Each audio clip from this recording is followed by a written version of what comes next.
Energy Dave, ये stock का recommendation आया। डेव मतलब डेवलपमेंट, एनर्जी डेवलपमेंट स्टॉक का नाम है। एंड यहाँ पर जेंडर आप अगर देख सकते हो तो यहाँ पर जेंडर मेल है और एज 15 है। मतलब it is really a great person कि 15 साल के बच्चे भी स्टॉक मार्केट के अंदर इन्वेस्टमेंट कर रहे हैं, उन्हें ये ऐसे ऐसे स्टॉक्स के बारे में पता है। बट एनर्जी डेवलपमेंट ये जो शेयर है ये एक ट्रैप करने वाला शेयर है। एंड अगर आपने इसके अंदर पैसा लगाया है, ये देखिए इन्होंने कितना पैसा लगाया है। आई डोंट नो कि इनकी एज ये बराबर है या नहीं, या फिर इनसे कोई टाइपिंग मिस्टेक हो गई होगी, क्योंकि एज 15 है एंड इन्होंने यहाँ पर क्वांटिटी 1000 ली है और एवरेज प्राइस 30 की है, यानी 30,000 रुपए का इन्वेस्टमेंट है। डायरेक्टली हमें दिख रहा है, तो डायरेक्टली 30,000 रुपए का इन्वेस्टमेंट एक 15-year-old किड के लिए एक नॉर्मली हमारे इंडियन सोसाइटी के अंदर बहुत बड़ी बात हो जाती है। I don't know about the person, but yes I am believing that you are a 15-year-old guy, that you have invested 1,000 rupees in a stock, energy development particularly stock, and यहाँ पर आपकी स्टॉक की price जो है वो 30 rupees का average है। So guys आपने 30,000 रुपीज इन्वेस्ट किया है एंड आपने कभी बाय किया, यही महीने बाय किया है भाई। ये स्टॉक का आपको कुछ मोमेंट बताता हूँ। स्टॉक नॉर्मल ऐसा चल रहा था, फिर एक अप साइड दिया और डाउन साइड दिया, मतलब इन्होंने कोई इस जगह पर बाय किया और अभी ये स्टॉक इधर ही नीचे जा रहा है। और इन्होंने यहाँ पर बताया है कि भाई हमने इसी महीने बाय किया है, बट इसको लॉन्ग टर्म के लिए बाय किया है। अब लॉन्ग टर्म के लिए बाय किया है, सो ये आपको अभी शॉर्ट टर्म के हिसाब से तो मैं आपको टारगेट्स नहीं बताऊंगा। लॉन्ग टर्म के लिए बाय किया है तो इसका मतलब शॉर्ट टर्म में सेल करने की कोई भी गुंजाइश नहीं है, यानी अभी इन्हें सेल नहीं करना है। तो बेसिकली उसको ही मद्देनजर रखते हुए हम देखेंगे। प्लस अगर आप देखें तो यही एनर्जी डेवलपमेंट की बात कर रहे हैं, एनर्जी डेवलपमेंट का एनालिसिस करके देखेंगे कि भाई हमें इस शेयर के अंदर क्या करना चाहिए। Specifically this video is made for this person जिसने 30,000 लगाया है। अभी आप अपनी सिचुएशन को इसके हिसाब से अल्टर करते हुए देख सकते हो। तो इन्होंने लॉन्ग टर्म के लिए बाय किया है, टारगेट अचीव नहीं हुए हैं अभी तक। I don't know what are the targets, but yes the targets are not yet achieved. और जो स्टॉप लॉस है वो हिट भी अभी तक नहीं हुआ है, जो एक बहुत अच्छी बात हो जाती है। और ऐसे जो वॉलेटाइल स्टॉक्स रहते हैं उसके अंदर टारगेट और एसएल हिट होना वो एक बहुत मेन काम हो जाता है, लेकिन अभी तक एसएल हिट नहीं हुआ है, तो वो एक अच्छी बात है, नहीं हुआ है। और यहाँ पर क्या है, after posting weak results compare to previous quarter it is continuously in lower circuit. तो गाइस यहाँ पर हमने रीजन पूछा था कि explain your situation in the stock, तो उसमें इनका ये आया कि वीक रिजल्ट्स पोस्ट करने की वजह से ये स्टॉक नीचे जा रहा है और ये लोअर सर्किट के अंदर जा रहा है। तो अभी कहां तक रुक सकता है दोस्तों, जब तक जैसा कि मैंने इस शेयर को एनालाइज करते हुए देखा है, हमने यहाँ पर देखा कि अभी बहुत ज्यादा नीचे जा चुका है। तो आई गेस कि यहाँ से थोड़ी सी अपसाइड या फिर रिकवरी के चांसेस है, या फिर कंसोलिडेशन के चांसेस है। यहाँ पर एक मेजर सपोर्ट भी है, उसको भी हम डिस्कस करने की कोशिश करेंगे। सो बेसिकली अगर हम एनर्जी डेवलपमेंट की बात करें तो यहाँ पर हमें देखने मिलता है कि इनकी कोई भी एफिशिएंसी है ही नहीं। मतलब एफिशिएंसी के मामले में इन्होंने जो स्टॉक में परफॉर्मेंस दिया है, स्टॉक की एफिशिएंसी देखे तो वो जीरो निकल कर आती है। साथ ही साथ जो फाइनेंशियल्स है वो भी हमें वीक नजर आते हैं। तो गाइज अगर आप क्लियर कट देखो तो मुझे इस स्टॉक के सबसे खराब बात क्या लगती है, स्टॉक में सबसे खराब बात है कि उनके पास केवल और केवल 1.5 करोड़ का कैश है और वहीं पर इनके पास 21 करोड़ के आसपास का डेट है। सो गाइज 20 गुना से ज्यादा का डेट इनके पास कर्जा पड़ा है, फ्री कैश फ्लो से ज्यादा बहुत ज्यादा इनके पास डेट पड़ा है, जो एक बहुत ज्यादा नेगेटिव सिग्नल होता है एंड इसको हमें नजरअंदाज नहीं करना चाहिए। बड़ी बड़ी कंपनीज के पास भी ऐसा होता है, लेकिन वो फाइनेंशियल इंस्टीट्यूशंस होती है जिनके पास डेट और जो लोन्स एंड एडवांसेस रहते हैं वो ज्यादा रहता है, तो उनका कैलकुलेशन अलग हो जाता है। बट अगर हम बात करें यही पावर सेक्टर के अंदर, तो उसके अंदर हमें ये देखने मिलता है कि कैश टू डेट रेशियो आपको ज्यादा देखना चाहिए, मतलब कैश ज्यादा होना चाहिए और डेट कम होना चाहिए। अगर हम और नीचे आए और अगर हम इसका कंपैरिजन देखें तो हमें इसका सेल्स रेशियो में क्या दिख रहा है। तो गाइज अगर हम देखें ऑल ओवर द टाइम पिछले 5 सालों में इसके सेल्स के अंदर रेशियो के अंदर गिरावट आई है, इसके सेल्स के ट्रेंड के अंदर गिरावट आई है।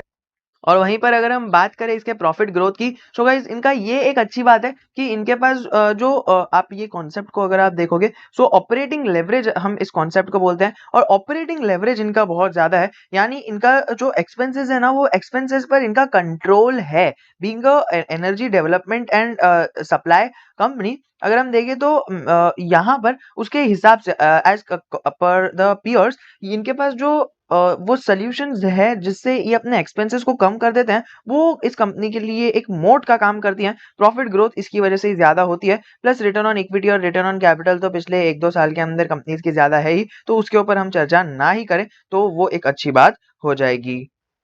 अगर हम बात करें टोटल नेट कैश फ्लो की, सो गाइस इनके पास जो कैश फ्लो निकल कर आता है वो केवल और केवल 2 लाख का इनके पास कैश फ्लो निकल कर आता है, जो एक बहुत खराब बात हो जाती है। तो गाइस इनके पास अच्छा खासा कैश फ्लो नहीं पड़ा है, जिसके कारण ये एक नॉर्मल सा स्टॉक बनकर रह जाता है, इसके अंदर रिस्क की क्वांटिटी बढ़ जाती है। So guys regularly dividend pay करने वाली ये कंपनी नॉर्मल रिटेलर्स को बहुत ज़्यादा आकर्षित करती है, बट केवल और केवल 80 करोड़ के मार्केट कैपिटलाइजेशन की वजह से ये मात खा जाती है और ये अपने रिटेल इन्वेस्टर्स को बहुत ज़्यादा अट्रैक्ट करती है, बिकॉज़ एक तो ये सबसे पहले डिविडेंड्स भी दे रही हैं, जिसकी वजह से वो सुर्खियों में बनी रहती हैं। सेकेंडली यहाँ पर ये इसके पास एफिशिएंसी है जो अपने एक्सपेंसेस को कम करती है और इनकम को मैक्सिमाइज़ करती है। प्लस नेक्स्ट इनके पास ये एक मोट है कि ऑपरेटिंग लेवरेज इनके पास एक मोट का काम करता है। और थर्ड ये बिकॉज़ ऑफ डिविडेंड तो मैंने बात कर दी। और हाँ, थर्ड ये कि बिकॉज़ ये एक छोटी कंपनी है, बहुत 84 करोड़ का मार्केट कैपिटलाइजेशन है और इसका जो शेयर प्राइस है वो भी अराउंड 30 टू 35 के आसपास घूम कर आता है, व्हिच की वजह से यहाँ पर अफोर्डेबल प्राइस पर रिटेलर्स को शेयर्स मिल जाते हैं and they can buy many shares as they want, which is why यहाँ पर रिटेलर्स इतना पैसा डालने की कोशिश करते हैं, बिकॉज़ उनके पास जो क्वांटिटी ऑफ शेयर्स है वो बढ़कर आ जाते हैं एंड उनका यही मानना रहता है कि 30 का शेयर अगर डबल हो गया, 30 का शेयर डबल होने में ज़्यादा टाइम नहीं लेगा और वहीं पर अगर 300 का शेयर है तो वो 600 होने में ज़्यादा टाइम ले लेगा। सो गाइस ये मेंटालिटी हमें हटानी है एंड ये मेंटालिटी कोई बात नहीं, हमारा जो बैच है उसके अंदर तो हम हटाने की कोशिश करेंगे। अगर आप लकी हुए तो आपको वहाँ पर बैच के अंदर मौका मिल जाएगा। और अगर हम बात करें यहाँ पर एनर्जी डेवलपमेंट कंपनी की, तो एनर्जी डेवलपमेंट कंपनी यानी वही एनर्जी डे, वो इसका 2 बिज़नेस है, 3 बिज़नेस है बेसिकली। अगर हम बात करें सबसे पहला बिज़नेस है कि ये जनरेट करती है और सेल सेल करती है अपने जो भी इलेक्ट्रिसिटी बोर्ड्स है, मतलब जो पावर है वो पावर को ये जनरेट करती है और सेल करती है। ये इसका फर्स्ट बिज़नेस है, 1/3 ऑफ द बिज़नेस है। फिर सेकंड बिज़नेस की अगर हम बात करें, construction, development, implementation, operation and maintenance of projects and consultancies.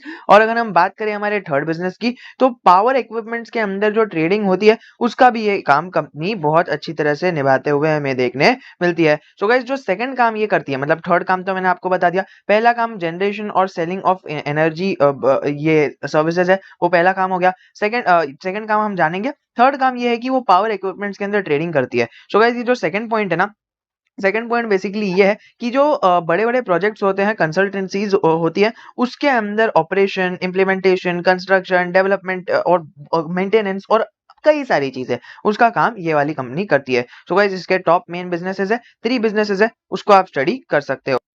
Basically अभी देखा जाए तो ये शेयर की प्राइस कुछ इस प्रकार चल रही है कि ये अपने सपोर्ट रीजन के आसपास आ चुका है, प्लस यहाँ पर एक इंस्टेंट सेकंड और एक स्ट्रॉन्ग सपोर्ट जोन का काम, ये वाला डिमांड जोन का काम एटलीस्ट ये वाला एरिया कर रहा है। सो गाइस ये करेक्ट भी बहुत ज्यादा हो चुका है, जिसकी वजह से पीई रेशियो के हिसाब से ये रीजनेबल पीई पर अवेलेबल है। सो गाइस अगर हम अभी बात करें फिलहाल इसकी, तो इसके पास लायबिलिटीज ज्यादा है, जिसके कारण ये थोड़े से चर्चे में रह सकता है।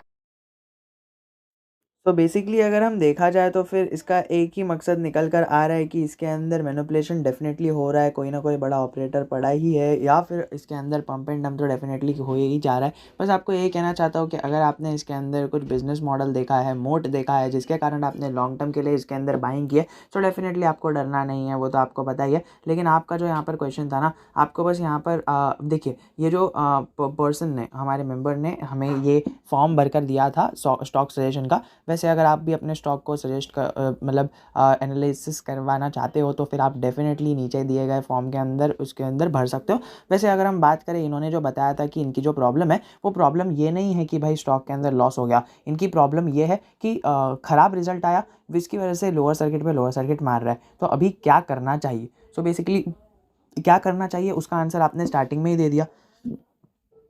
आपने आंसर ये दिया कि आपने स्टार्टिंग में जो बाइंग करी है स्टॉक की, वो बाइंग करी है ओनली टू नो, यहाँ पर आपने लॉन्ग टर्म के लिए बाइंग की है। अब अगर आपने लॉन्ग टर्म के लिए बाइंग की है तो फिर आप डेफिनेटली इस चीज़ को तो देखोगे नहीं कि भाई क्या हो रहा है स्टॉक के अंदर, अभी क्या हो रहा है, लोअर सर्किट आया, रिजल्ट आया, because these are the short term things. अगर आपने बिजनेस मॉडल देखा है, फंडामेंटल्स देखे हैं, if you have seen the growth potential, then definitely go for it. Blindly invest अगर आपने इन्वेस्ट किया तो ब्लाइंडली रहने दीजिए और इसके पास फिनेंशियल्स पढ़े जाइए, टेक्निकल्स और जो शॉर्ट टर्म रिजल्ट्स है उसको देखिए मत। वरना अगर आपने शॉर्ट टर्म के लिए पैसा बस डाल दिया है डबल हो जाने के लिए, तो आपको कहना चाहूँगा कि अभी आप अपने 30 रुपीज़ जैसे ही ये स्टॉक वापस रिकवर होता है 31 32 पर इसको सेल आउट कर निकल जाना, या फिर एटलीस्ट अपना कैपिटल बुक कर लेना। आई डोंट नो कि ये वापस कब पंप होगा, हो सकता है कि वापस पंप हो ही ना, और अगर होगा भी तो फिर फॉर एग्जांपल चलिए देखते हैं, 6 महीने बाद हुआ और 6 महीने तक आपने होल्ड किया, आफ्टर 6 मंथ्स ये पंप हुआ 40 तक चले गया, तो फिर आपको लालच नहीं करनी, आपको सेल आउट कर निकल जाना है। So this was my suggestion on this stock. I don't no कि स्टॉक को अभी ये लोग कैसा रखेंगे,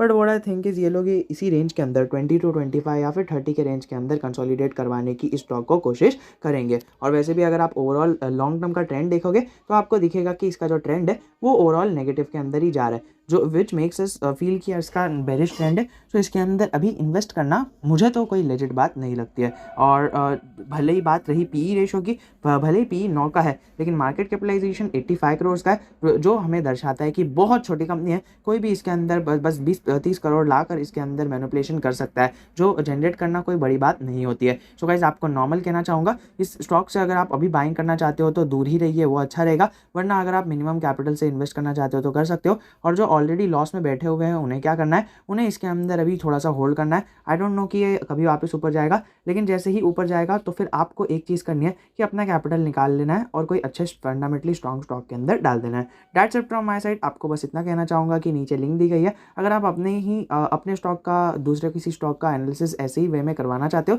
सो आप डेफिनेटली उस लिंक पर क्लिक कर सकते हो। और हाँ, जिसने मुझे ये स्टॉक सजेस्ट किया था एनर्जी डेवलपमेंट का, अगर मैं आपसे बात कर रहा हूँ, अगर आपको अभी भी क्लियरेंस नहीं है पूरी बात की और अगर आपको अभी तक समझ में नहीं आया है कि मैंने क्या कहा है, so if you want I can clarify more on this topic. I have a lot to tell. If you want we can just arrange a part 2 video on the same. Just आप नीचे comment section में बता देना कि sir थोड़ा सा और clarify कीजिए, तो डेफिनेटली इसके अंदर एक और एक वीडियो बनाने की कोशिश होगी। Until then keep learning, keep investing and keep growing.